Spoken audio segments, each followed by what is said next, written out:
আজ আমি একদম হেলদিভাবে ম্যাগি করে দেখাবো।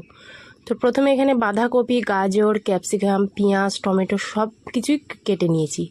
একটু চিকেনও নিয়েছি। তারপর কড়াই গরম হয়ে গেলে একটু গোটা গরম মশলা ফোড়ন দিয়ে চিকেনগুলো দিয়ে দেবো। তারপর চিকেনগুলো ভালোভাবে একটু ভাজা হয়ে গেলে সামান্য পরিমাণে একটু নুন দিয়ে দেবো, মানে স্বাদ মতো নুন। তারপর আবারও একটু ভালো করে ভেজে নেব।